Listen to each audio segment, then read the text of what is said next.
Ya, sambil menunggu Pak Boyke, selamat malam Mas Albert.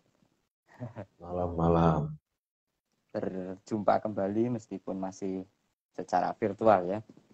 Iya. Eh, Malam hari ini kita sedikit berbeda mungkin ya. Kalau biasanya mungkin sudah sering kita dengar tentang ya agama Buddha atau mungkin dari jenengan sendiri. Nah, hari ini atau malam ini kita akan mengenal ini Ugamo Malim. Saya sendiri belum tahu ya seperti apa nanti, kita tunggu. Ini suatu Iya. kepercayaan lokal dari Batak. Kalau tidak salah Batak Karo. Kalau sering kita dengar kalau Batak kan paling semacam marganya ya. Luhut Sitompul, misalnya Sitompul, Iya. Si Hotang, Si Matupang Iya. dan sebagainya. Kalau lagunya mungkin yang sering kita dengar juga apa itu ya, Sinanggar Tulo misalnya. Nah, ini yang kemudian akan menjadi kita diskusikan atau kita Iya. obrolkan di sini adalah Iya. orang-orang Parmalim atau penganut Ugamo Malim. Nah ini Iya. Pak Boyke sudah hadir.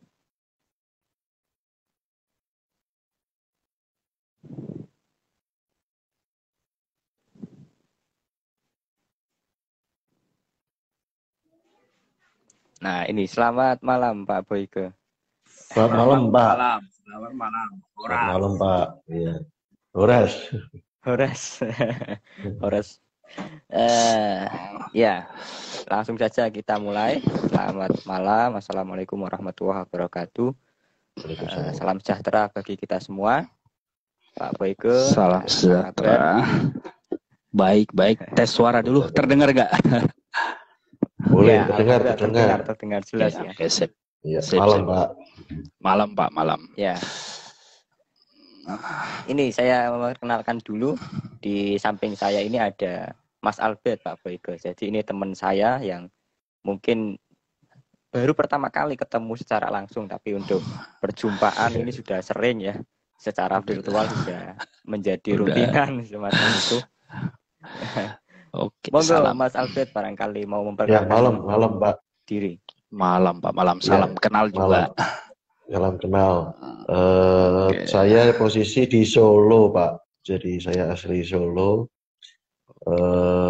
Apalagi ya? Saya Albert, terus masih available, Pak. Oke. Pak Boyke silahkan barangkali mau menyapa dulu, memperkenalkan dirinya, siapa diri Pak Boyke ini. Oke, selamat malam Horas ya. Kalau salam dari Horas. Toba ya, Horas. Walaupun posisinya nggak di Toba, tapi di saya sendiri berdomisili di Cilegon, Jadi salam kenal juga buat Pak Albert, salam kenal buat Mas Badrus ya. Jadi kita juga baru bertemu sini. Jadi saya Boyke Sitorus, salah satu penganut kepercayaan Ugamo Malim ya, atau sering disebut Parmalim, dan yang berpusat di Huta Tinggi Lagubuti, Kabupaten Toba, Sumatera Utara. Nah, untuk saya sendiri sekarang berdomisili di Cilegon di Banten. Di Cilegon, Banten. Oke, iya benar. Jadi mungkin perkenalan singkat dari saya. Terima kasih. Oke. Ya, senang bertemu dengan Pak Boyke ya, meskipun masih virtual ya. Iya. Semoga saja nanti bisa bertemu secara langsung. Harapannya begitu. Ya. Jadi, oke, siap. Ya ini Pak Boyke.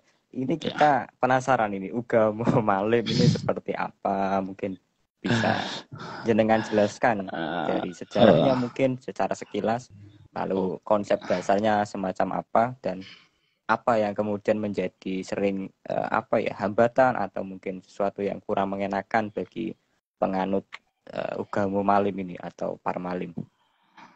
Oke. Jadi seperti kata pepatah ya, tak kenal maka tak sayang. Jadi diperkenalkan biar lebih kenal, mudah-mudahan makin sayang ya. Tapi ada juga yang makin Iya. jauh.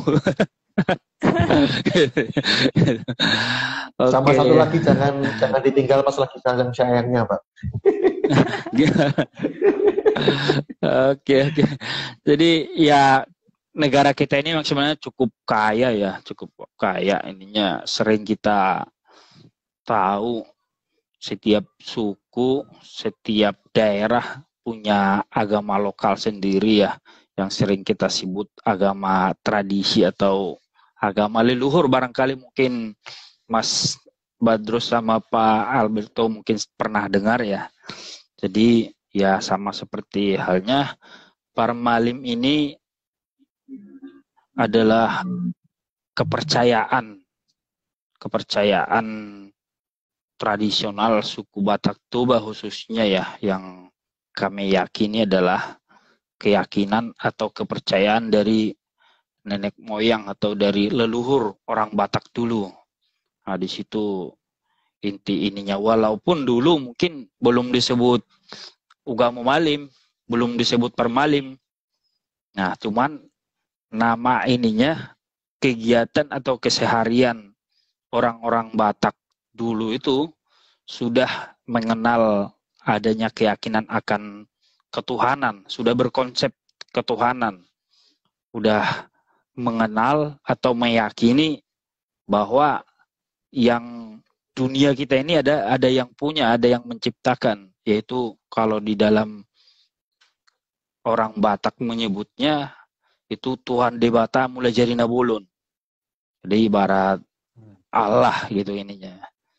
Jadi seperti yang saya sampaikan tadi, untuk sejarahnya pengembangan keyakinannya itu mulai terdengar nama Parmalim atau Ugamo Malim itu sejak dilembagakan di sekitar abad 19, di akhir abad 19, mungkin tepatnya sekitar 1987. Tapi cikal bakalnya itu adalah sistem religi dari nenek moyang yang dulu, dari leluhur orang Batak dulu, itu sudah mengenal konsep yang ketuhanan tadi dalam setiap ritus kehidupannya, dalam setiap aktivitasnya.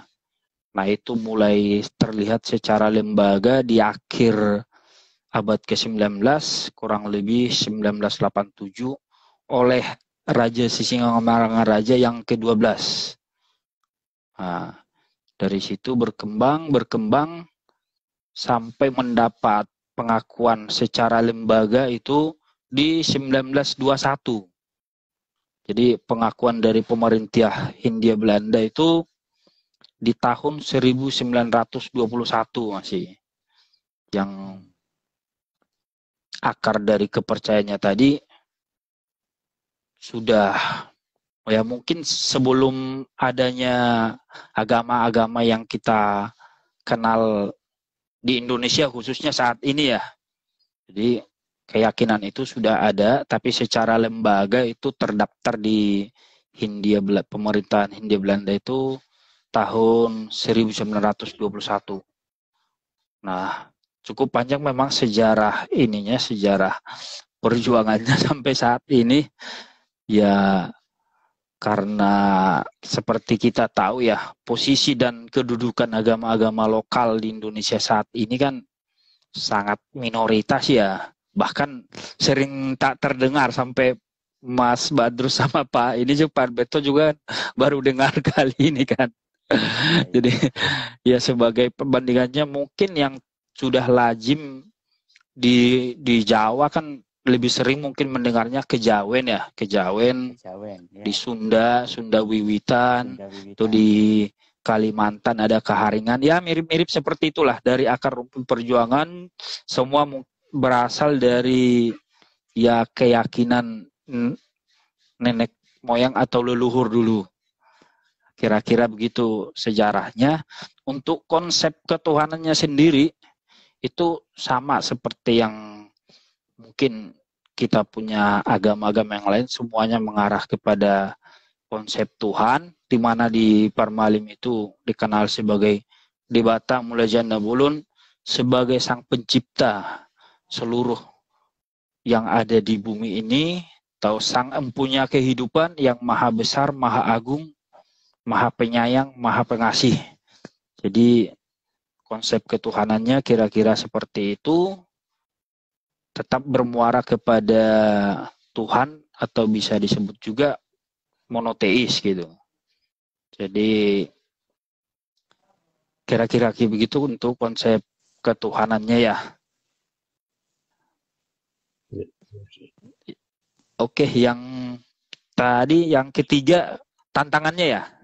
Ya mungkin sebelum ke tantangannya barangkali untuk mempertajam untuk mengenal lebih ini ada yang mungkin ditanyakan atau langsung nih untuk ininya. Ini Pak tantangannya. Kemarin sempat saya cari di Google gitu ya. Katanya ada satu artikel yang saya baca katanya di sana manusia pertama itu kalau di Islam kan misalnya ada Adam dan Hawa. Nah di artikel yang saya baca itu katanya bukan Adam dan Hawa. Ini benar apa enggak dari Pak Boyke penganut Parmalim sendiri?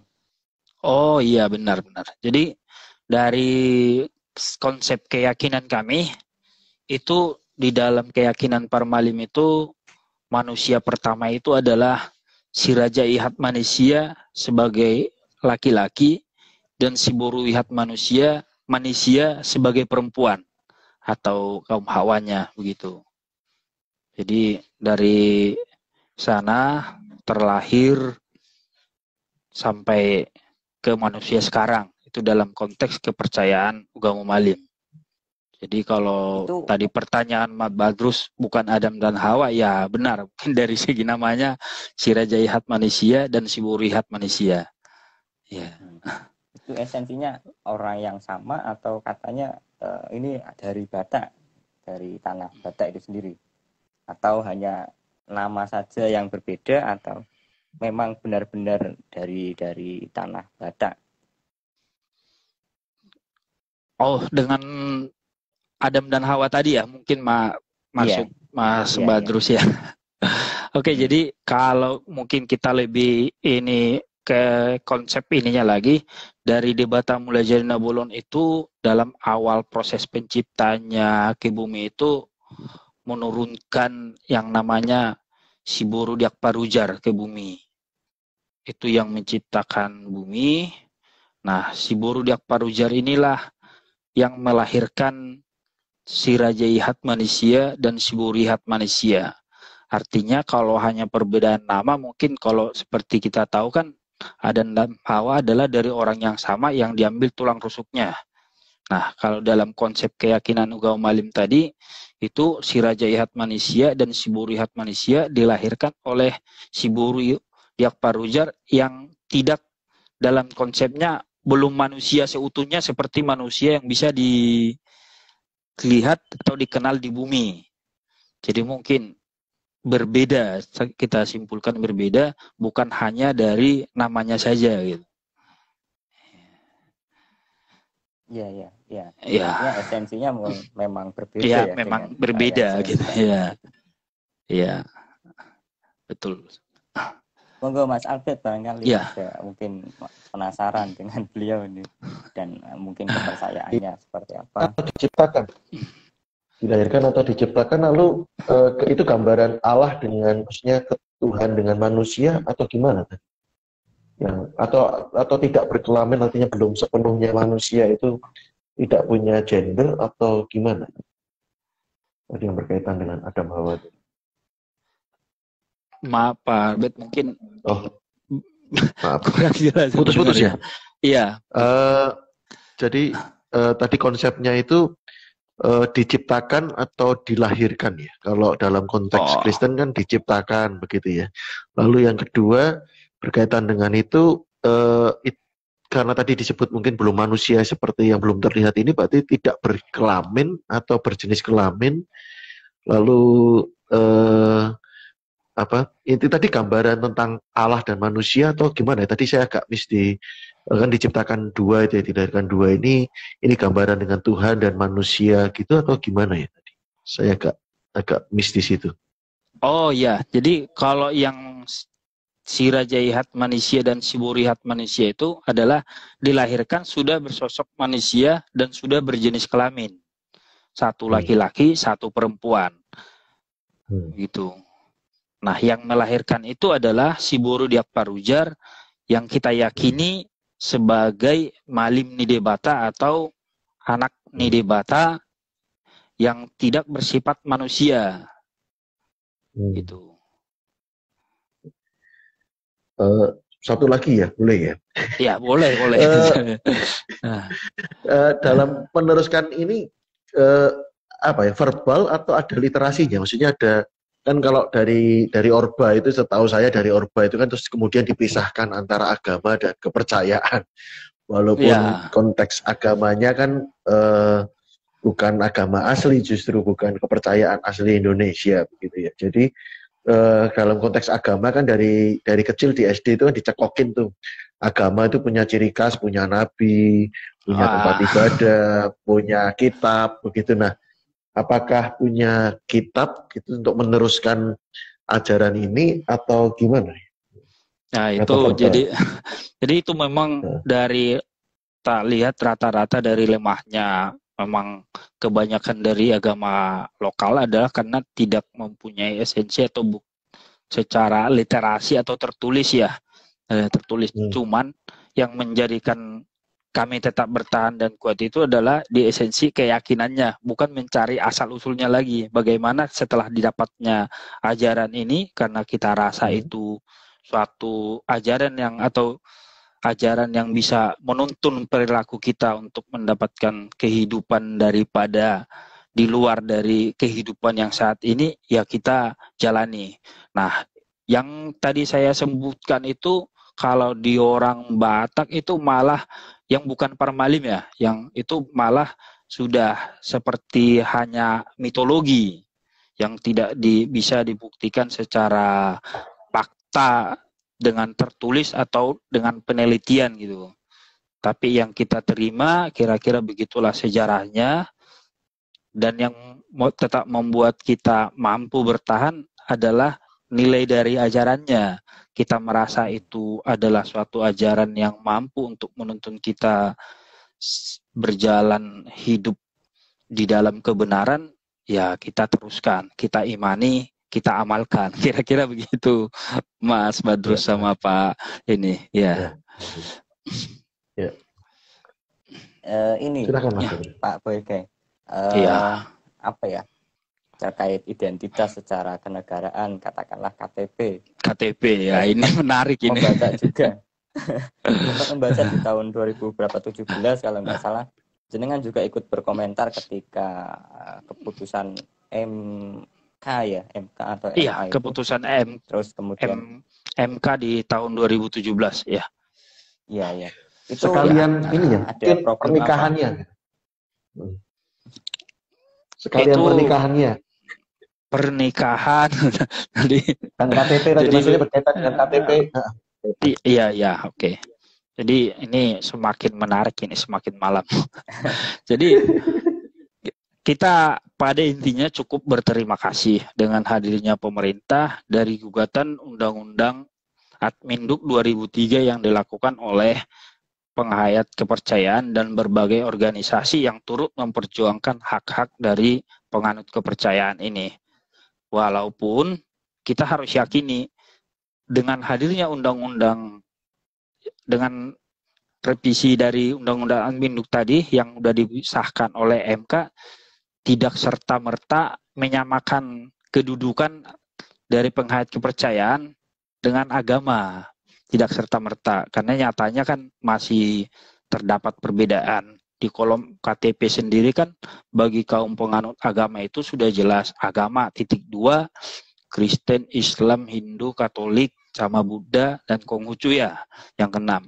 Nah, untuk kami penganut kepercayaan sendiri itu belum ditulis agama, tapi penghayat kepercayaan (2) ketuhanan terhadap Tuhan yang Maha Esa. Jadi masih ada, tapi itu sudah lebih baik daripada kosong sebelumnya. Seolah-olah kita ini tidak bertuhan, tidak berkeyakinan gitu ya.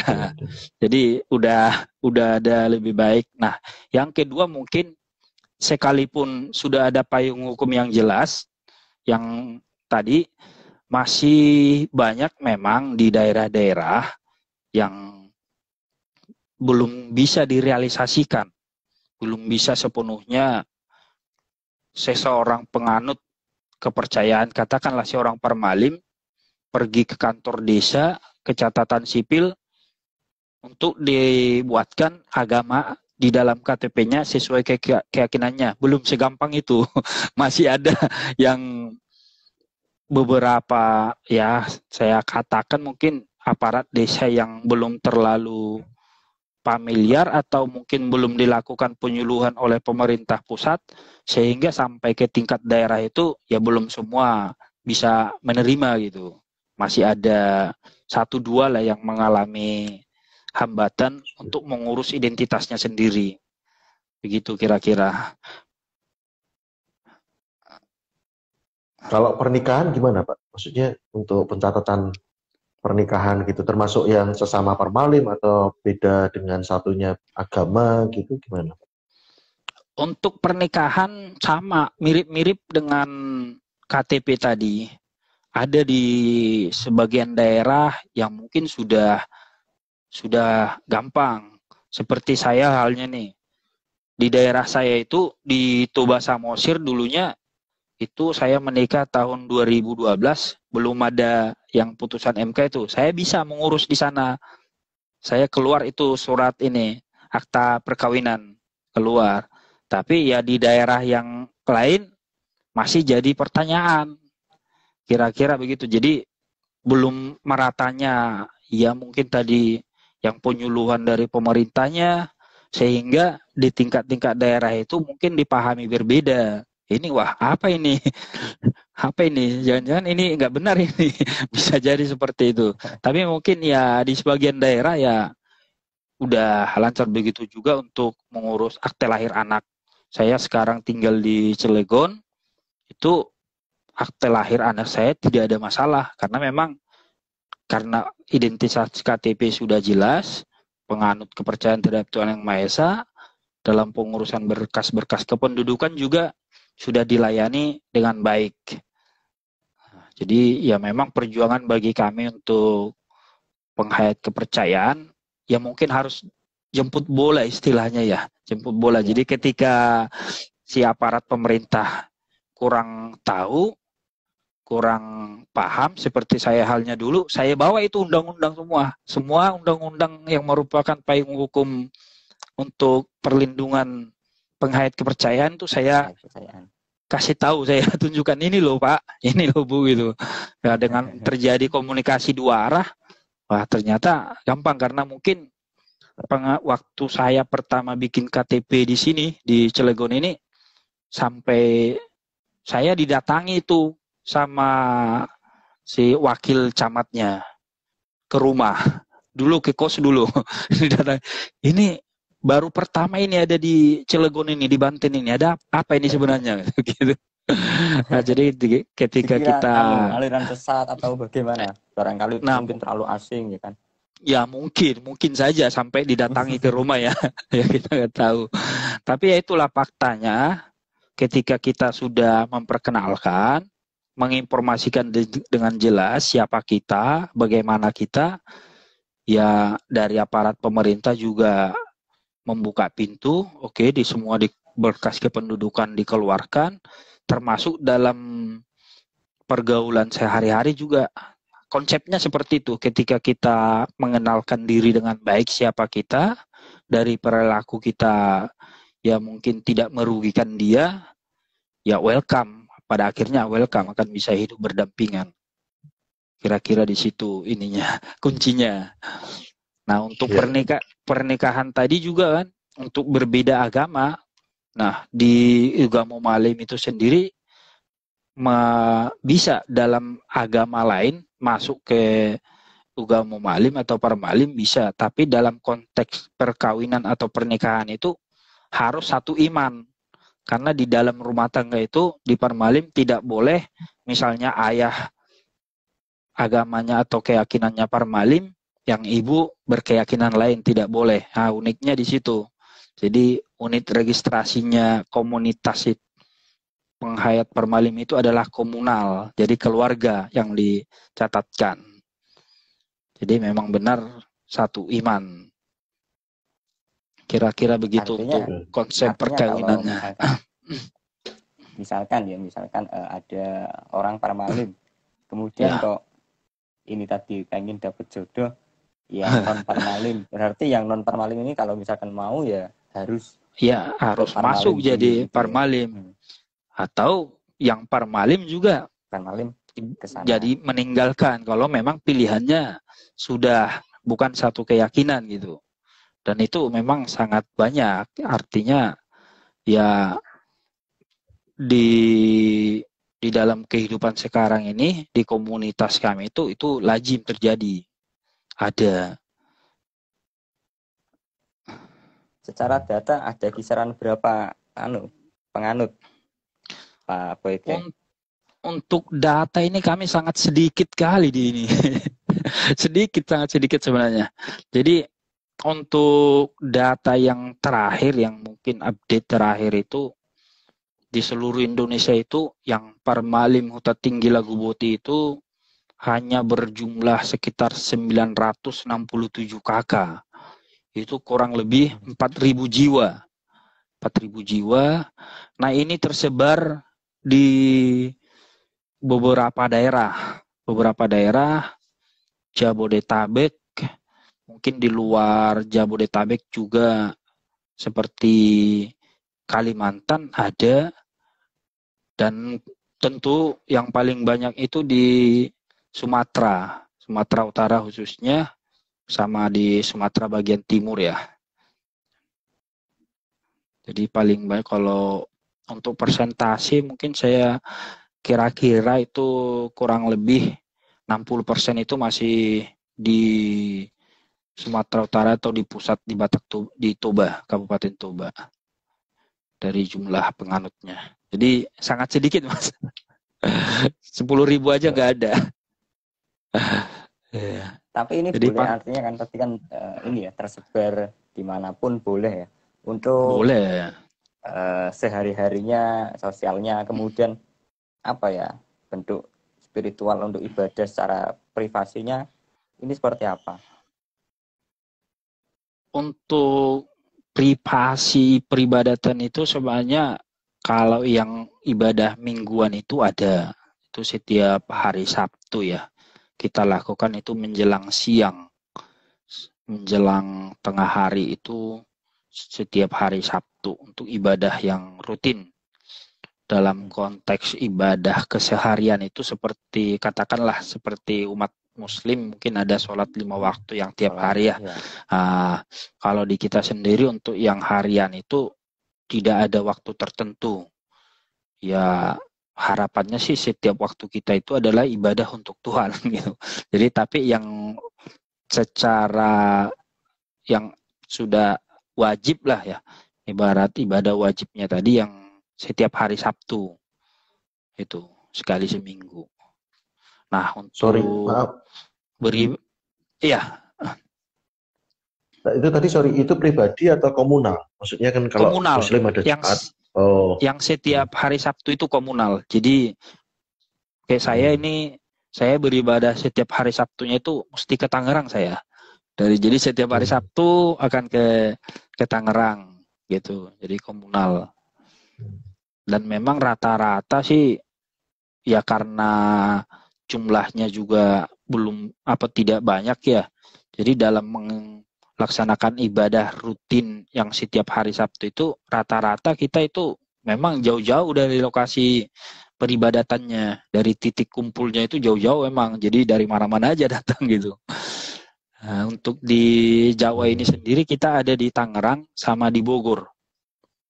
Ya mungkin yang Mas Badrus tahu, teman-teman yang kemarin kelompoknya Isa itu di Bogor kemarin. Kita ini jamu gitu. Itu ritualnya seperti apa, Pak Boyke, kalau boleh tahu? Terus tempatnya, kalau misalkan di Islam ada masjid, kemudian kalau di ada gereja misalnya.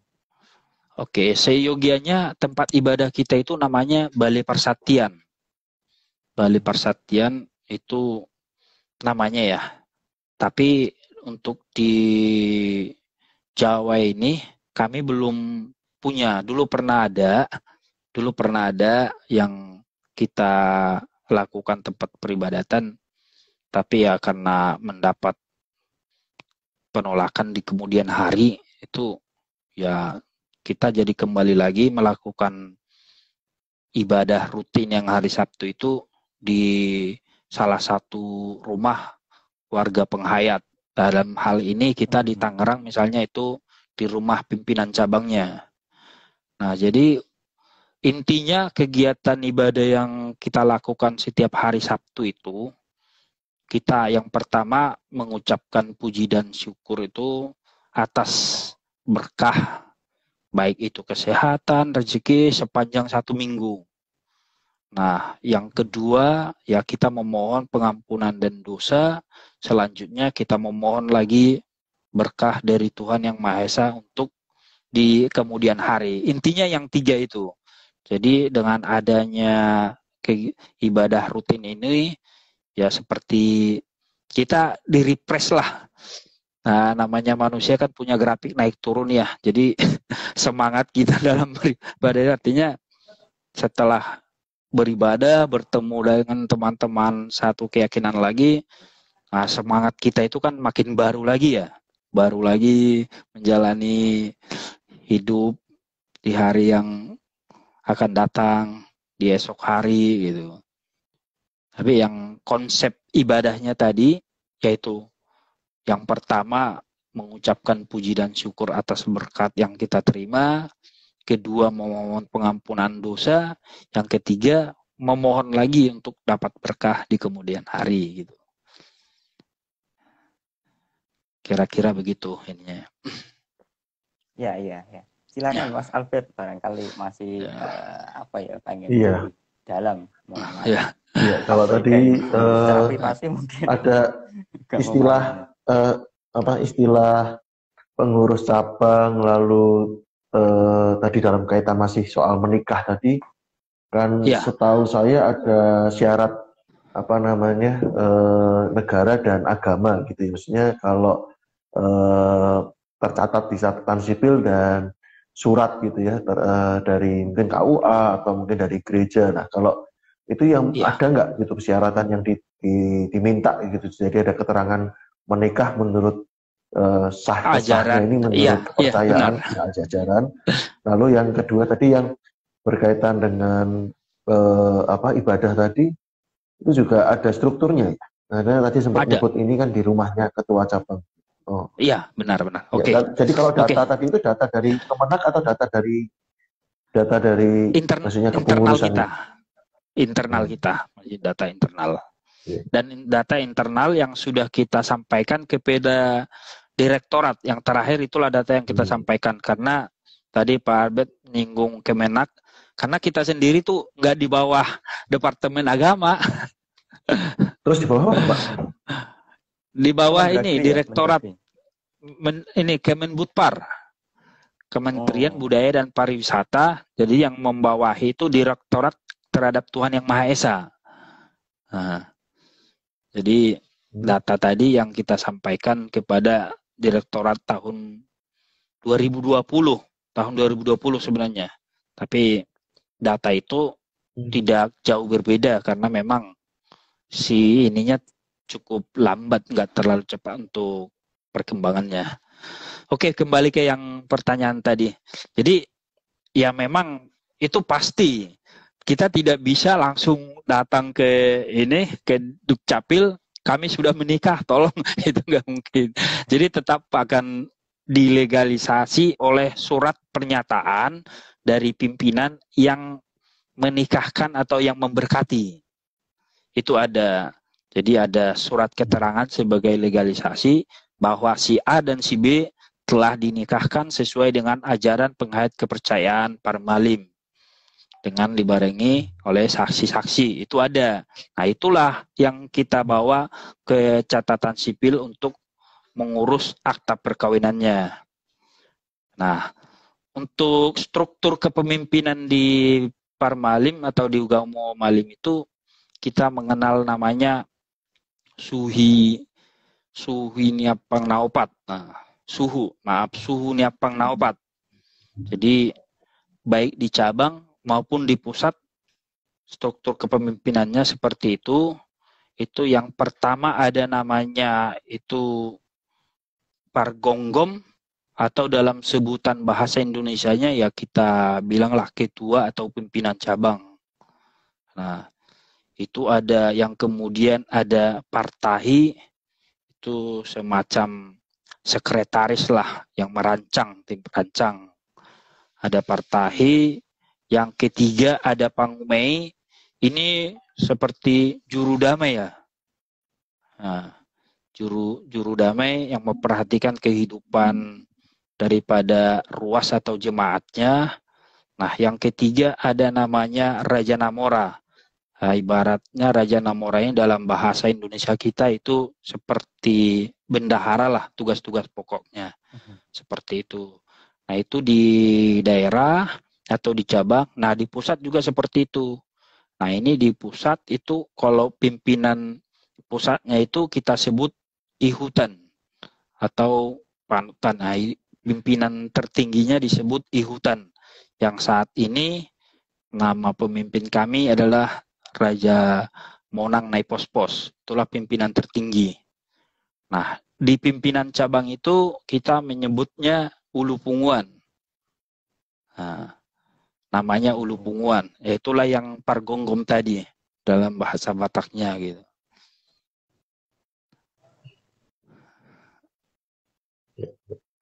Ya, kira-kira. Istilah-istilah ini pun ini ya, memang apa ya, ya dibawa asli dari Batak itu, Toba itu ya. Iya, memang masih bahasa Indonesia ini ya. Ya itu tadi ya, yang ya kita ya terjemahannya. Iya, iya sama seperti ya, makanya biar gampang ini ngerti, saya kurang lebih artinya dalam bahasa Indonesia ya seperti itu tadi. Ada ketua atau pimpinan, ada sekretaris, ada juru damai, ada bendahara, kurang lebih seperti itu konsep ininya. Dalam satu cabang itu di pengurus punguannya itu yang 4 orang tadi, makanya dikenal sebagai suhu niapang naopat. Nah, gitu kira-kira.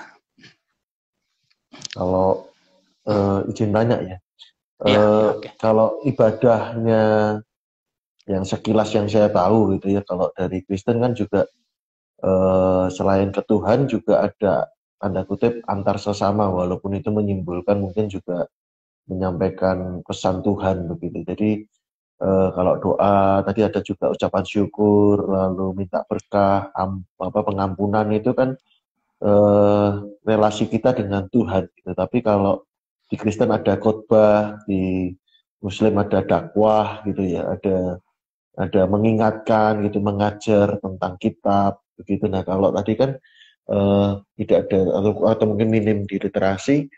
Lalu ada nggak di dalam proses ritual ibadahnya itu ada semacam seperti itu gitu. Artinya ada yang waktu di mana tadi disegarkan, diingatkan lagi, ada pesan-pesan disampaikan dari relasi manusia ke manusia.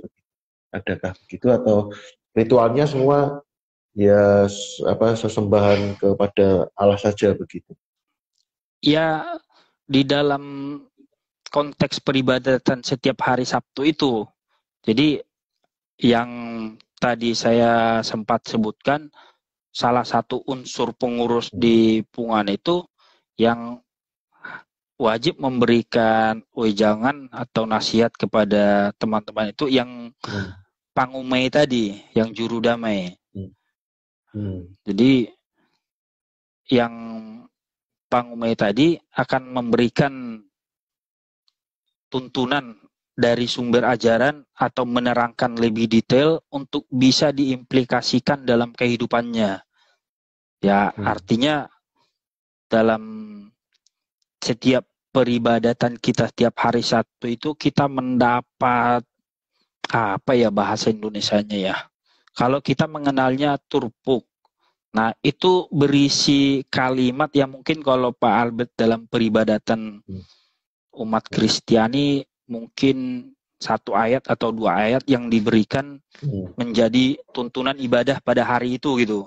Ya. Nah, di dalam peribadatan Uga Mumalim juga ada seperti itu yang diberikan oleh pimpinan kita dari pusat untuk diterjemahkan dan bisa diamalkan dalam kehidupan sehari-hari. Jadi tiap hari Sabtu itu berbeda-beda ininya gitu. Berbeda-beda yang tuntunannya tadi. Nah, itulah yang dikembangkan di Pungguan atau di cabang oleh para pengurus Pungguan tadi untuk diterjemahkan yang lebih detail agar bisa dilaksanakan, diimplikasikan oleh umat gitu kira-kira. Untuk itu harus sekolah nggak, Pak, yang menyampaikan? Nah ini konsepnya yang lebih sedikit unik ini di Uga Malim. Kita tidak perlu sekolah untuk menjadi pendakwah gitu. Jadi, tapi kelak tuntunan yang jadi tuntunannya adalah perilaku kita. Artinya ya dari perilaku dan kehidupan sehari-harinya ya tentu dari modal itulah dia untuk bisa mengajak rekan-rekannya, mengajak teman-teman untuk lebih. Artinya ketika kita sudah makin dekat dengan ajaran kita, tentu dalam kehidupan kita setiap hari akan lebih dekat kepada perintahnya lah dengan bahasa ininya. Dan semakin jauh dari larangannya kan. Nah, jadi tidak harus sekolah Pak Albert. Ya, makasih. Ya. Lalu ini Pak Boyke, apa ya? Tadi yang juru damai menyampaikan pesan-pesan ketuhanan misalnya ya. Tapi tadi disampaikan di awal, disampaikan di awal literasi yang tetap ini di Uga Mumalim belum ada atau mungkin tidak ada. Nah, lalu sumber atau apa ya ajaran pokoknya ini disampaikan apa ya tutur tinular atau punya pegangan yang paten, misalnya unsur pokoknya atau kaidah pokoknya yang ini tidak bisa dirubah, misalkan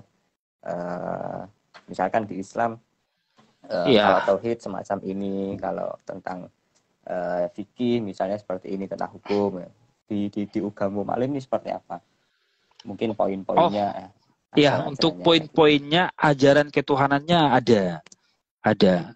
Jadi yang ajaran ketuhanannya itu misalnya yang disampaikan setiap hari Sabtu itu dikutip dari kalau kita menyebut namanya Pustaha Habonoron. Pustaha Habonoron itu yang berisi ajaran atau tuntunan hidup lah. Itu kira-kira Mas. Nah, untuk aturan-aturan yang lain itu juga kita ada tertulis. Yang mungkin saya sampaikan tadi di awal kita tidak punya literasi itu adalah yang kalau kita ke ini yang penciptaan tadi. Penciptaan tadi kalau ditanya ada bukunya yang menerangkan seperti ini, sejauh ini kan pada umumnya orang Batak meyakini itu hanya mitologi. Tapi kembali lagi ke yang saya sampaikan tadi, di kita sendiri di Uga Mumalim itu bukan mencari ke sana lagi, tapi yang disampaikan ke kita itu tertulis. Ada buku kita itu yang kelak nanti ya mungkin yang akan kami berikan kepada anak cucu kami adalah buku itu, sejarah penciptaan manusia, sejarah jatuhnya manusia ke dalam dosa, aturan dan hukumnya ada tertulis ada. Jadi tidak serta-merta bukunya atau kitabnya. Kalau sekarang ini yang buku yang tertulis untuk ajaran Uga Mumalim itu ada namanya Ritis Perguruan, ada Pustaha Poda Hanguluan, ada Pustaha Poda Aturan. Itu jadi di sini itu sudah tertulis misalnya di buku Ritis Perguruan itu, di situ ada namanya Patik Nuga Mumalim.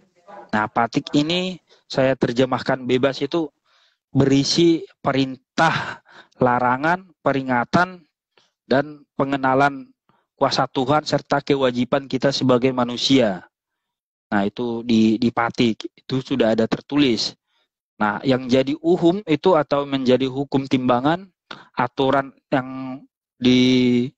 yang harus dilakukan itu sudah ada tertulis juga. Jadi dalam Ugamo Malim itu ada 7 aturan yang mesti dilakukan. 7 aturan yang mesti dilakukan. Yang pertama tadi yang Marari Sabtu, kita sebutnya Marari Sabtu yang ibadah setiap hari Sabtu. Itu yang pertama. Yang kedua Martutuaek. Nah, Martutuaek ini adalah ritual pemberkatan nama anak yang baru lahir setelah usia 30 hari itu kita berikan namanya. Di mana sebelum namanya diberikan itu di orang Batak itu mengenal si Ucok dan si Butet. Nah, jadi setelah di 30 hari itu diberikan nama dengan ritual yang namanya Martutuaek dalam keyakinan Ugamo Malim. Yang ketiga itu Pasahat Todi. Nah, Pasahat Todi ini mendoakan seseorang yang telah meninggal setelah 30 hari. Ya mungkin kalau dalam umat Islam ada namanya, kalau di tempat saya dulu sering saya dengar kenduri lah. Nah, kalau di daerah sana. Nah, itu ya. Nah, yang berikutnya itu ada Mangan Napait. Nah, Mangan Napait ini kami melakukan itu puasa kurang lebih 24 jam.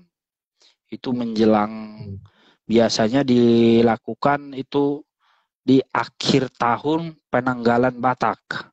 Di akhir tahun penanggalan Batak itu biasanya kami berpuasa 24 jam. Yang kami sebut namanya Mangan Napait. Nah, itu yang kemudian setelah Mangan Napait ini ada Sipahasada. Nah, Sipahasada itu biasanya dilakukan pada awal tahun dalam kalender Batak. Di bulan Sipahasada artinya bulan 1 atau bulan yang pertama. Nah, itu kita mengucap syukur itu atas atau memperingati lahirnya sang pencerah bagi Ugamo Malim yang kita kenal namanya Tuhan Simarimbulubusi, sang pembawa pencerahan. Itu kita peringati setiap bulan Sipahasada atau bulan pertama dalam penanggalan Batak. Nah, yang kemudian itu kita mengenal Sipahalima. Nah, Sipahalima ini ritual yang dilakukan oleh umat Barmalim untuk mengucap syukur atas hasil panen dalam 1 tahun. Nah, itu dilakukan pada bulan ke-5 dalam kalender Batak. Nah, karena umumnya dalam kalender Batak itu di bulan ke-4 itu kita sudah panen, sudah mengumpulkan hasil panen. Jadi dilakukanlah upacara Sipahalima itu setiap bulan Sipahalima atau setiap bulan ke-5 dalam penanggalan kalender Batak. Nah, itulah ada 7 aturan yang wajib dilakukan oleh umat Permalim.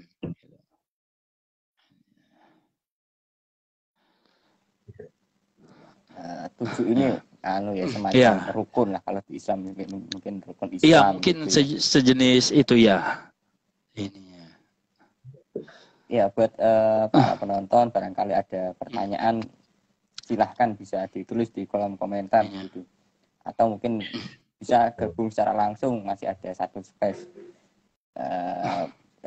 Mas Albert silahkan mau bertanya atau mungkin dari Pak Boyke sendiri mau bertanya tentang Islam atau tentang Kalau masalah.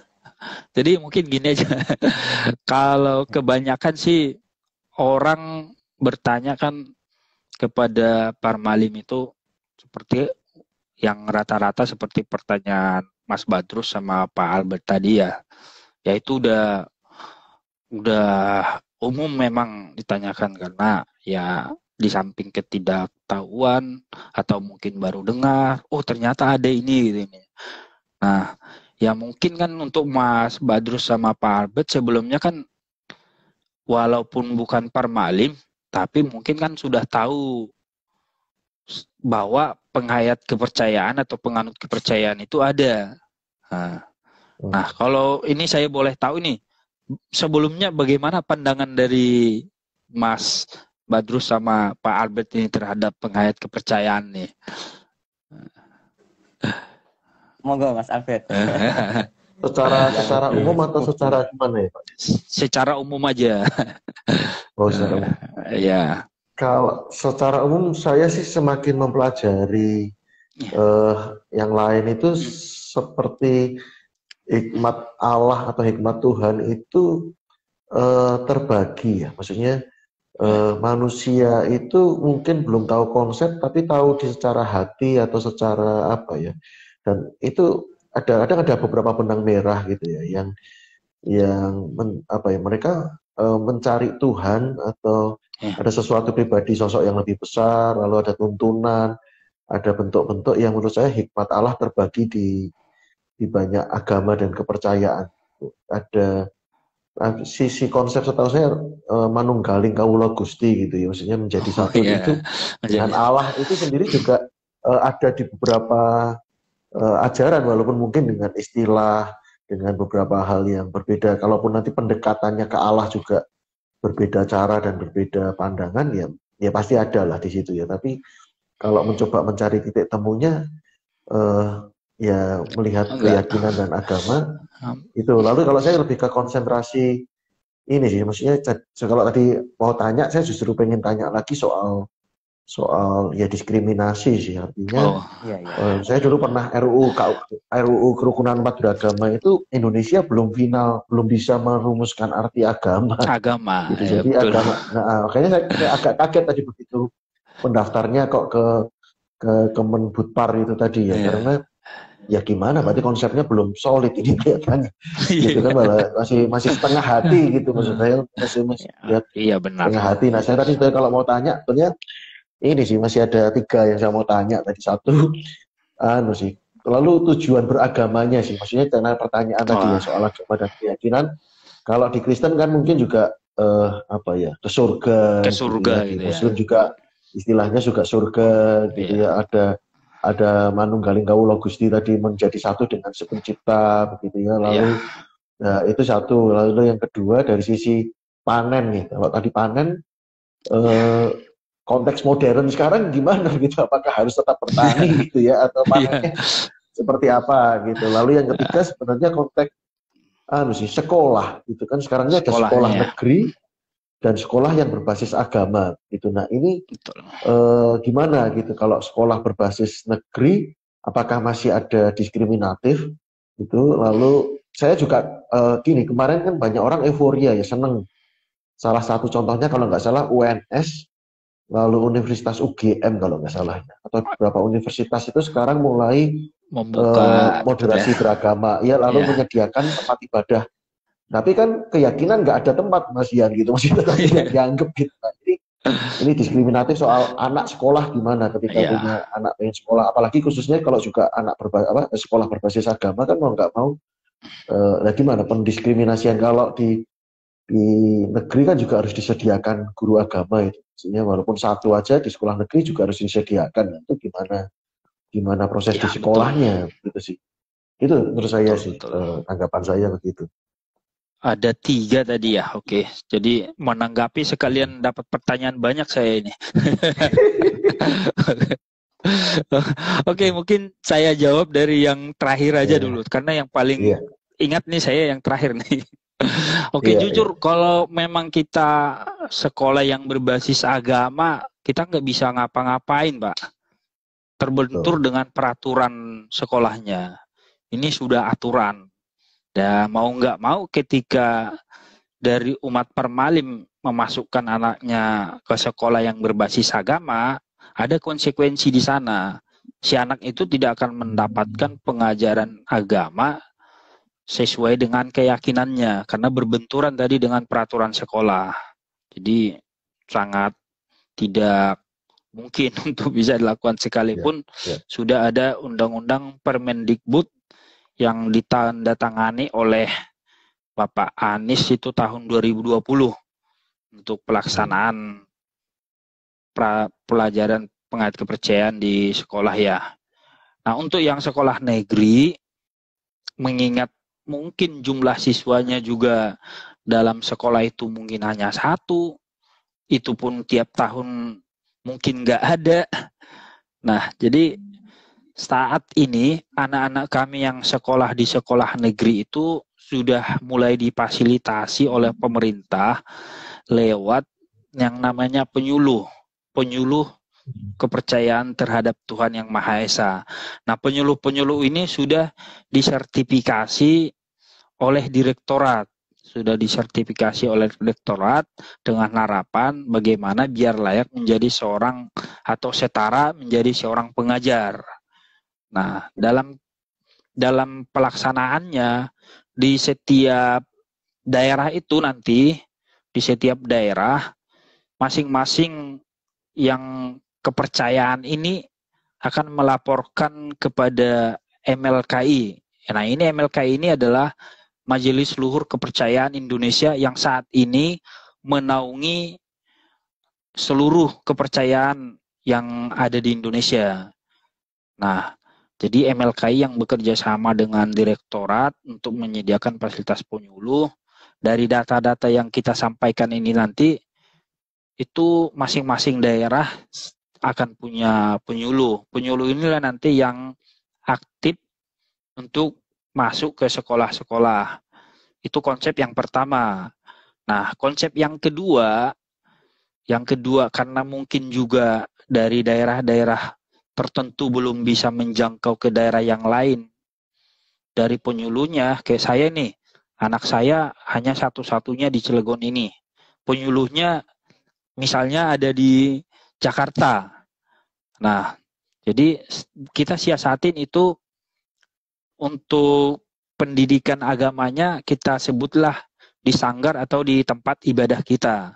Nah, dari sana nanti untuk ujian atau pelaksanaan ininya, untuk penilaiannya diberikan otoritas kepada kita. Tergantung sekolahnya juga. Ada sekolahnya yang menyelenggarakan ujian dengan soal dan kunci jawaban dari komunitas penghayat teknisnya. Tapi itu hanya di negeri, karena seperti yang saya sampaikan tadi, kalau untuk yang sekolah berbasis hukum, ya kita terbentur. Tidak bisa, karena udah ada memang peraturan di awal yang harus ditandatangani orang tua ketika mendaftarkan si anak misalnya masuk sekolah itu. Nah, yang pertanyaan kedua, mohon maaf tadi Pak Albert, yang kurang lebih. Kalau dibalik tadi, kalau yang kedua soal itu tadi panen, Pak, panen modernnya ini. Ya, panen modern ini kan. Gitu. Oke.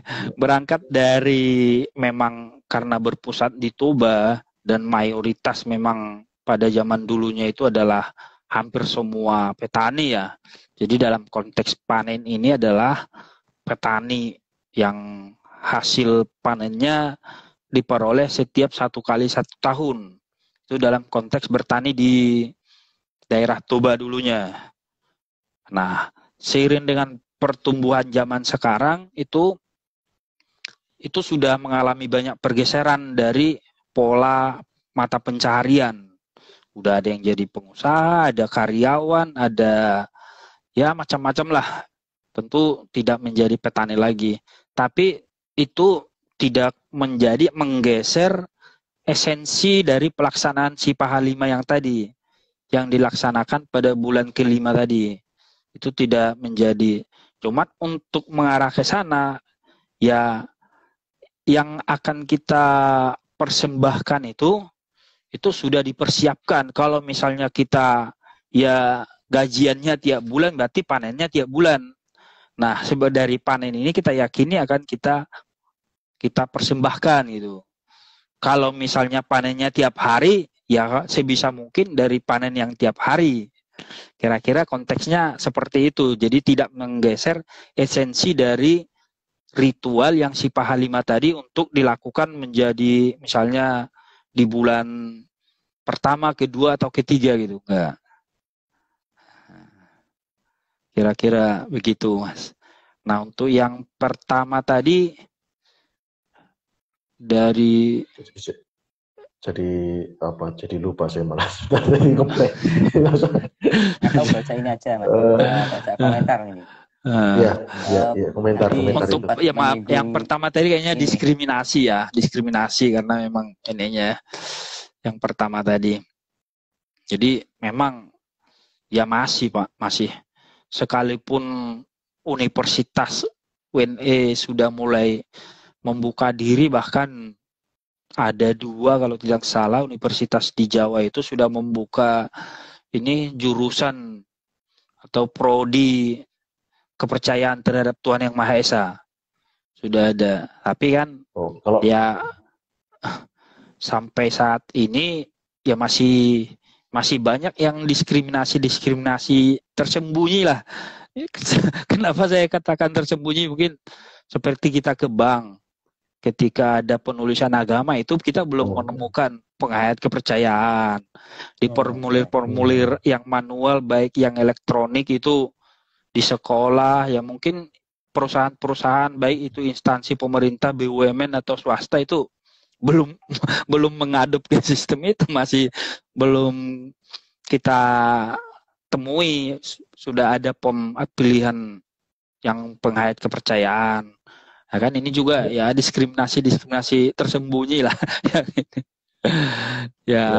Misalnya kita bekerja itu belum mendapatkan hak cuti sesuai dengan kepercayaannya atau keyakinannya misalnya. Ya masih banyak, cuman ya mungkin karena dari dulu itu udah apa ya bahasanya ya, kalau udah jadinya udah tahan banting gitu, udah bukan karena itu saya jadi kepercayaan saya jadi goyah gitulah ibaratnya ininya. Pada prinsipnya gitu. Jadi untuk tujuannya tadi, untuk tujuan kalau nggak salah ini yang paling pertama tadi kan ini untuk tujuan, artinya kan kita dalam berkeyakinan atau berkepercayaan itu harus ada tujuan biar bisa kita tetap memperjuangkan gitu kan. Bayangkan kalau kita berjalan tanpa tujuan, mau mana mungkin bisa bertahan kan? Nah, jadi untuk tujuan dari Ugamo Malim itu sebenarnya ya mungkin sama seperti teman-teman umat beragama lainnya mengenal namanya konsep surga ya. Tapi kalau dalam Ugamo Malim itu kita mengenalnya itu istilahnya hanguluan di habangsa pejadian. Kehidupan di tempat maha tinggi banget di habangsa pejadian.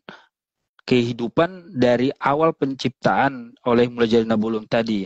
Jadi kita meyakini barang siapa yang mengamalkan dan melaksanakan nilai tuntunan ajaran agama Malim ini akan kelak mendapatkan kehidupan yang nyata dibalik daripada kehidupan saat ini setelah kematian. Nah, kira-kira begitu konsepnya. Jadi hampir sama, tapi bukan istilah surga. Nah, gitu. Jadi kita akan kelak mendapatkan kehidupan yang kekal dan abadi di habangsa pejadian. Nah, itulah yang menjadi tujuan dan menjadi sebagai pengikat di dalam kehidupan kita. Artinya karena dituntut barang siapa yang selalu berjalan dalam tuntunan ajaran Hamalimun tadi. Jadi ya sebisa mungkin berjalan sesuai rel, sesuai dengan jalur, kira-kira begitu, Pak. Ini ya. Ya, makasih. Tadi saya ini Pak Boyke. Iya. Terkait sekolah ya. Apa kemudian tidak pengen misalnya pengen mengadopsi semacam pesantren misalkan kalau di umat muslim gitu, pesantren atau boarding school semacam itu. yang diasramakan atau dipondokan penganut-penganut Parmalim. Oke. Sesungguhnya cita-cita itu sudah ada. Sesungguhnya cita-cita itu sudah ada di pimpinan kami era kedua itu di tahun 1923 kalau tidak salah sudah ada namanya Parmalim School. Wah, keren lagi kan, Parmalim School, bukan sekolah Parmalim. Itu di 1923 salah. Nah, itu kelak memang untuk memberikan pembinaan atau pembelajaran kepada anak-anak Parmalim. Nah, ya seiring dengan perkembangan zaman, ya mungkin dari izin atau administrasi yang mungkin pada saat itu tidak bisa berjalan dengan mulus, sehingga saat ini dalam konteks pengajaran ajaran agama itu kita tekankan di keluarga atau di rumah. Di rumah. Jadi pendidikan berbasis keluarga. Orang tua wajib memberikan pendidikan agama tentang keyakinannya kepada anak. Yang kedua, konsepnya pendidikan atau pengajaran itu dilakukan di komunitas yang tempat beribadah tadi. Jadi setelah selesai beribadah, itu biasanya kita pakai kesempatan sore sebelum pulang ke rumah masing-masing itu untuk mengajarkan konsep ajaran ketuhanan tadi kepada anak-anak.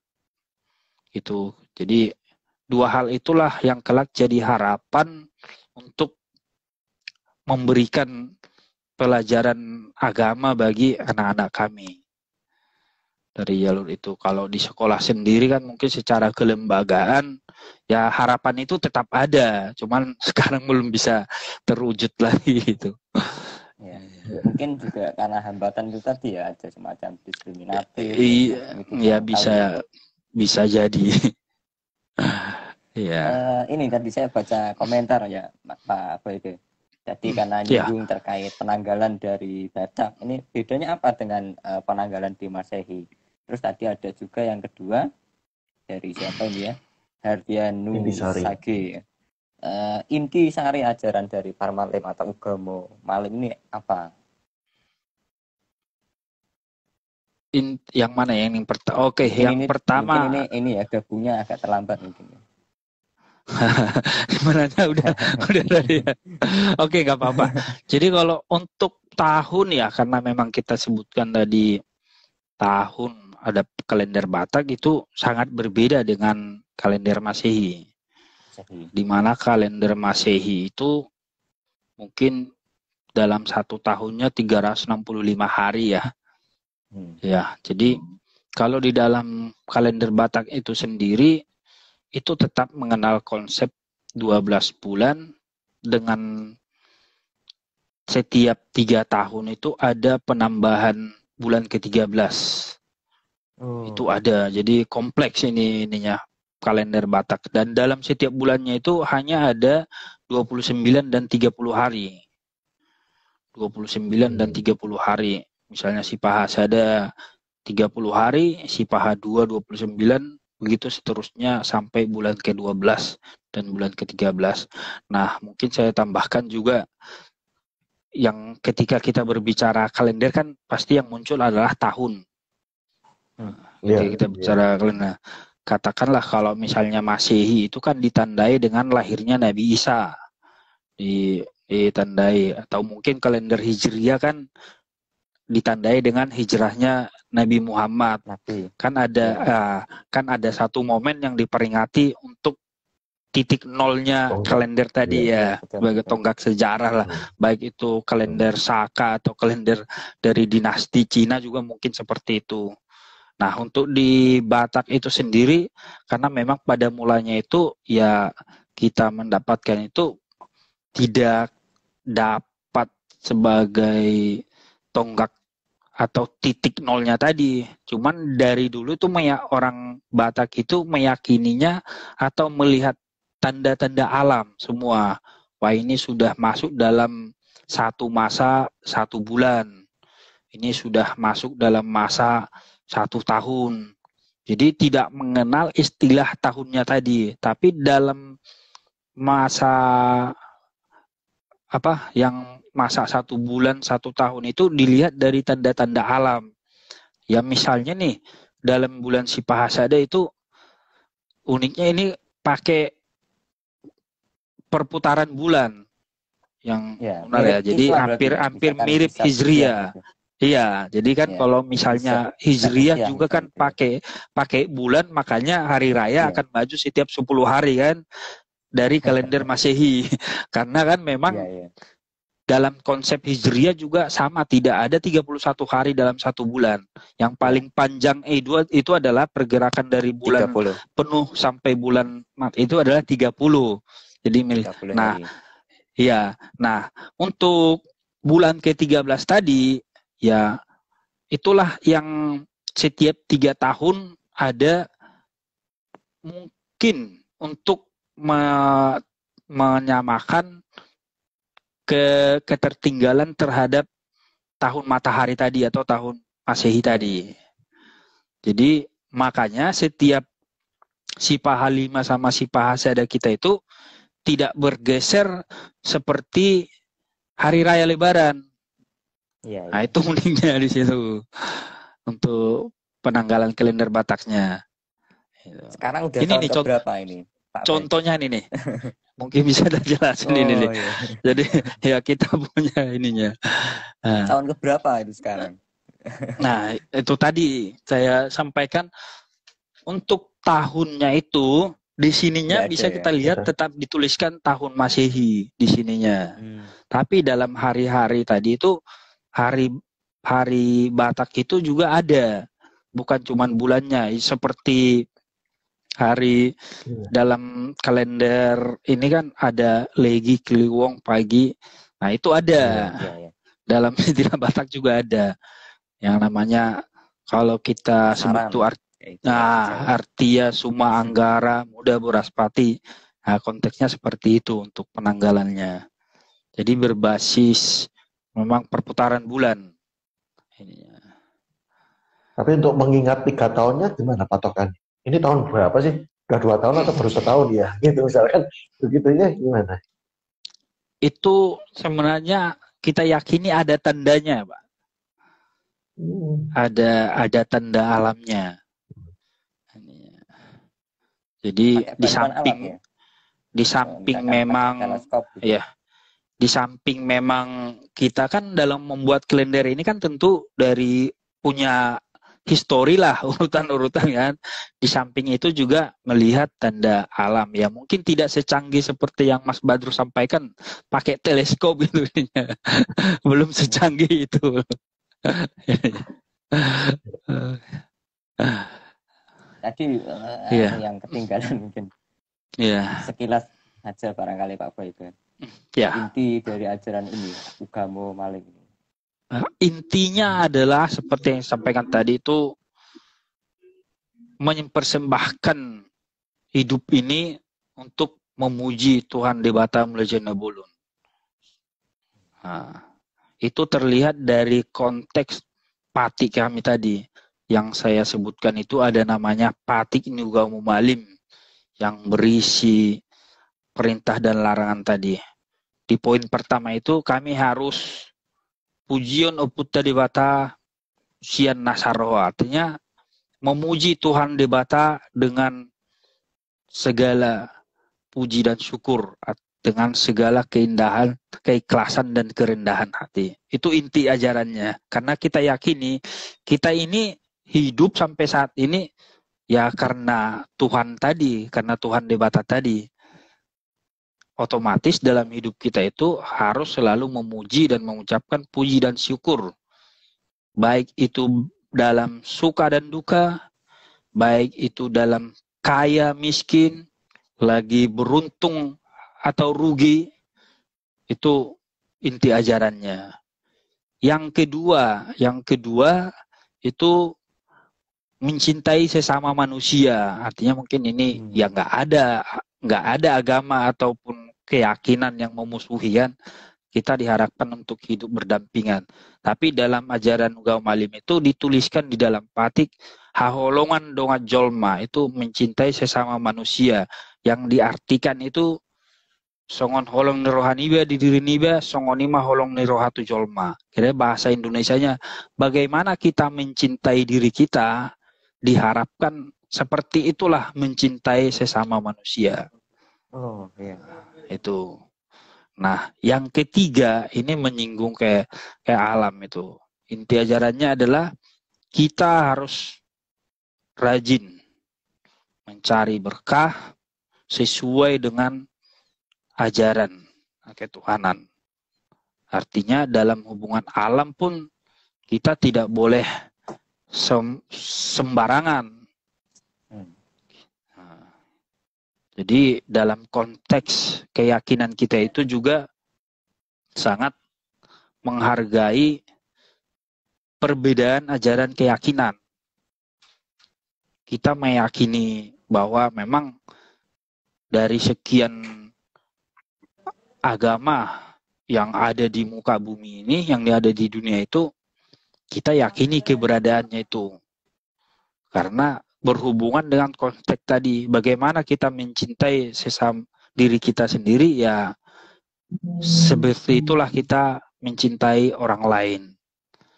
Kira-kira itu inti sari atau intinya ajaran Ugama Malim. Gitu. Ya, mirip sekilas ya dengan di Islam, misalnya ada hablum minallah atau hubungan dengan Allah, lalu hablum minannas, hubungan dengan manusia, lalu hubungan dengan alamnya, gitu. Hablum minal alam, hubungan dengan alamnya tiga ini juga ya. Tadi saya juga dapat pertanyaan dari Pak Boyke ini terkait dengan pengkait kepercayaan seperti itu ya. Saya kira ini adalah bentuk ekspresi atas kepercayaan yang memang dipegangi secara teguh, lalu kemudian menjadi rumusan sistem ajaran yang selalu ditaati semacam itu, sehingga ini perlu sekali untuk kita hargai. Dan kalau bisa ya ini tadi ya, bentuk-bentuk diskriminatif bahkan dari hal-hal yang kecil ini mulai dari diri kita, dari saya, dari Mas Albert ya, untuk kemudian dikikis ya, ini tadi diskriminasi. Makanya kemudian Pak Boyke ini kita bikin forum semacam ini supaya ya bertahap lah, sedikit demi sedikit, supaya kita itu ya betul. Bisa melihat mungkin yang minoritas itu ya kita berikan ruang semacam itu, jangan sampai kemudian diskriminatif ya. Pak Boyko juga apalagi mungkin tadi mengatakan ini ya sudah menjadi bagian dari hidup gitu. Iya sekali. Nah ini ya benar. PR buat kita semua ya, buat umat Muslim, buat umat Kristiani dan semuanya, bahwa Indonesia ini begitu kaya, begitu luar biasa, bermacam ekspresi kepercayaan yang dianut oleh masyarakat Indonesia, sehingga patut bagi kita untuk berbangga sebenarnya, kemudian menghargai sepenuh hati dan tidak sampai mencela, apalagi mengolok-olok tadi seperti itu. Ya masing-masing punya ajaran yang titik temunya sama tadi ya. Konsep ketuhanannya, kemudian akan bermuara kepada Tuhan. Iya. Saya kira semacam itu ya. Mulai dari hal yang kecil seperti ini, saya dengan Mas Albert kemudian mengadakan perjumpaan semacam ini. Barangkali dari Mas Albert ada tambahan. Saya kira ini sudah diskusi atau ngobrol panjang ya. Sebelum nanti ditutup semacam itu, Mas Albert. Iya. Kalau dari saya, ya kita mestinya malu ya, maksudnya agama-agama itu kalau apalagi sekarang model ada istilah Nusantara itu ya. Karena yang ini yang betul-betul Nusantara gitu ya. Jadi kalau kita sampai bisa membedakan ada agama langitan dan istilahnya ini yang agama itu kan sebenarnya pendatang gitu ya, di Indonesia ini kan justru milik dari negara bangsa ini gitu ya, sudah bertumbuh di lokal masing-masing. Jadi kita mesti memberi tempat gitu. Lalu kita mesti lebih berusaha ya, lebih kenceng vokal, karena propaganda istilahnya gini, di luar aja jenis kelamin dalam formulir aja bisa bukan 2 gitu. Lalu toilet aja bisa ada 1 lagi. Ya ini kenapa agama, kalau penganut kepercayaan nggak bisa ada tambahan 1 kotak untuk centang gitu atau apa kan? Ya kebangetan gitu ya, terlalu gitu ya kalau kita nggak bisa memberi tempat buat kepercayaan gitu ya. Jadi ya kita mesti lebih kenceng vokal di soal itu tuh. Saya setuju sih, maksudnya untuk propaganda yang begitu aja bisa dikasih tempat gitu ya. Lalu saya pikir sih memang kita juga mesti lihat bahwa ada perbedaan, ada persamaan. Betul. Ya kalau tadi sempat dikutip Mas Badrus soal dari Muslim gitu ya, dari kami juga salib itu seringkali juga digambarkan dengan mengasihi Tuhan dan mengasihi sesama gitu. Sebenarnya ada poin-poin yang sama titik temu di situ ya. Jadi ya senang gitu jadi makin penasaran dengan gini Pak, saya ada pertanyaan sih, masih ada pertanyaan juga. Apakah harusnya gini, yang pertama boleh tidak dijawab, artinya gini, apakah ada informasi gitu ya, kalau dari Kristen sendiri itu sebenarnya ada 323 atau 450 aliran Pak, gitu, atau istilahnya di bawah apa istilahnya Kristen itu ya. Kalau di MLKI itu sebenarnya ada berapa kepercayaan sih Pak di Indonesia ini sebenarnya? Ada berapa kepercayaan? Lalu yang kedua, sekarang kalau boleh juga ini, kalau boleh dijawab atau boleh tidak dijawab. Tadi kan ada pertanyaan apa pandangan terhadap kepercayaan. Sekarang saya nanya apa pandangan Bapak terhadap kekristenan, Pak?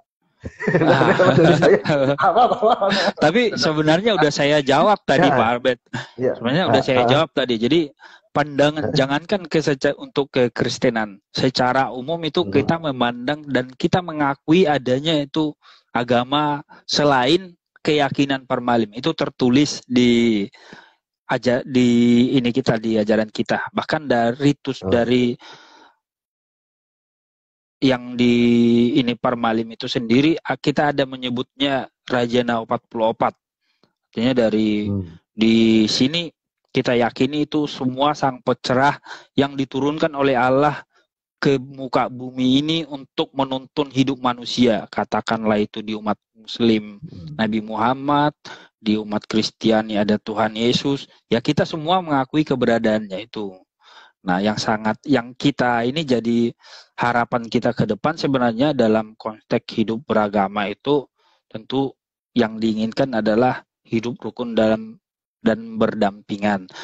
Jangan malah yang sering kita dapati sekarang ini kan kita malah jauh satu sama lain gara-gara agama gitu. Jadi gara-gara agamanya kita malah jadi jauh satu sama lain. Bukan malah mendekatkan seperti yang kita harapkan tadi. Jadi cenderung kan dengan ego kita beragama saat ini,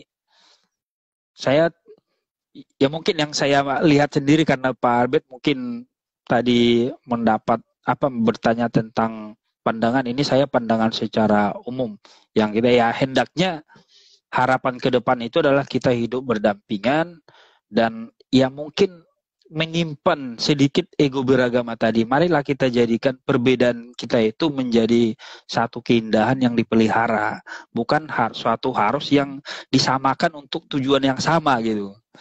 Jadi ya kita berbeda-beda saat ini, ya seperti inilah kita nikmati perbedaan kita, bukan berarti tidak bisa duduk bersama kira-kira. Jadi saya sendiri sangat berterima kasih kepada Mas Badrus tadi ini, dan mungkin harapan kedepannya juga seiring dengan teknologi sekarang ini kan, kami akui saat ini memang cukup sedikit ruang-ruang diskusi publik yang melibatkan misalnya pengait-pengait kepercayaan dari berbagai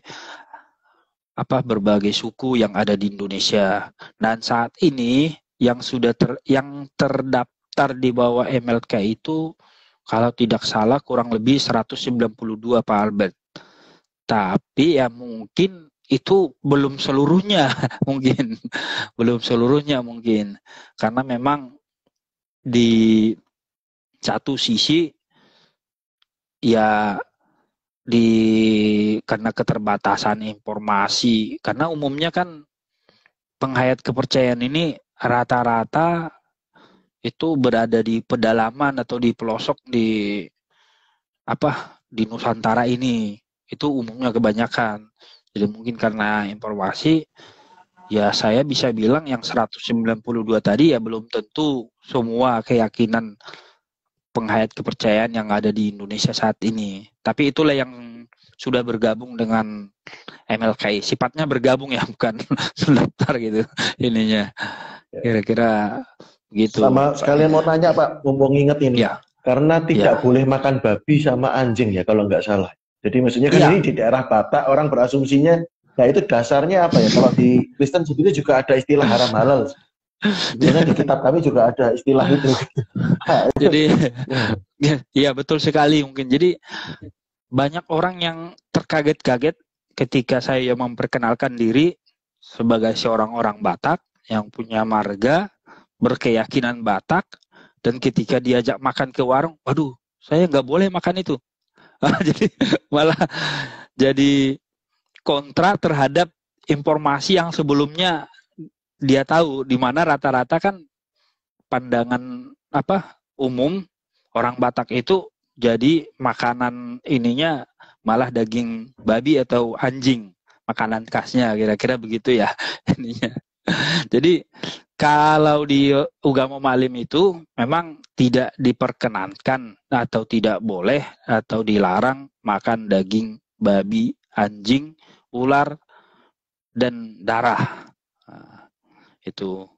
Kalau sebab asal usulnya mungkin karena dalam ajaran keyakinan kita itu adalah ajakan marhamalimun, malim, agar kalian berkeyakinan malim, dikasih ajarannya dan termasuk jauhi larangannya.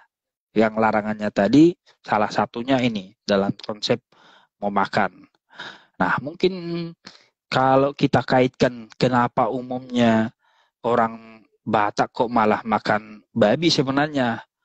Nah pernah saya baca literasi di zaman dulu, dari suatu, ini merupakan suatu propaganda dari misionaris atau penjajah zaman dulu untuk menduduki tanah Batak.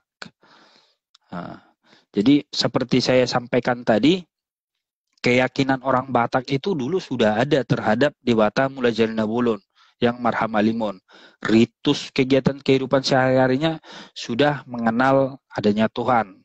Dengan keyakinan ini ditambah memang ada pemimpinnya, ini sangat solid sehingga zaman dulu itu termasuk wilayah yang susah ditaklukkan oleh Belanda, itu tanah Batak yang dipimpin oleh perjuangannya yang dipimpin oleh Raja Sisingamangaraja yang kami yakini juga adalah Malim Nide Batak, atau mungkin ya setara seperti Nabi lah untuk membawa jalan ketuhanan tadi kepada manusia. Nah, untuk masuk ke tanah Batak itu salah satu propaganda ininya adalah memperkenalkan daging yang tadi. Nah, ketika itu sudah ini, otomatis terjadi perpecahan, pelan-pelan dikuasai, dan nyatanya memang saat ini seperti yang sampaikan tadi, kami hanya 4.000, mungkin 0,0001% dari masyarakat Sumatera Utara, jangankan Indonesia dulu kan. Jadi yang muncul ke permukaan adalah yang memang ya inilah yang digeneralisasi ya sebagai orang Batak gitu. Kira-kira begitu Pak Albert. Saya justru jadi memahami, artinya gini ya, maksudnya bukan lagi harus dibenturkan dengan agama-agama besar gitu ya, tapi ketika muncul wisata toba halal itu mungkin juga harus menghormati penduduk lokal dan keyakinan lokal yang seperti ini, maksudnya disebut dengan parmalim ini, ya, gitu ya. Jadi makasih Pak informasinya. Ini ya. Ya, makasih Mas Badrus. Oke. Ya. barangkali dari Ya. Pak Boyke ada closing statement mungkin. Oke, terima kasih. Jadi ya dari saya singkat saja dari tambahan yang tadi, saya sangat senang dengan diskusi-diskusi seperti ini dengan harapan tadi janganlah karena perbedaan yang ada kita malah jauh. Untuk mari kita pelihara perbedaan yang tadi untuk duduk bersama mencapai tujuan yang sama tanpa saling menyakiti. Oke, terima kasih. Ya. Mas Albert ada tambahan? Saya semakin yakin kalau kita mencintai Tuhan, berarti mencintai ciptaannya. Semakin kita menghargai perbedaan, ya kita semakin membesarkan Tuhan. Ya, sekali lagi terima kasih. Terima kasih banyak buat Pak Boyke khususnya yang sudah berkenan hadir di forum kami ya, Pesan Nusantara katanya.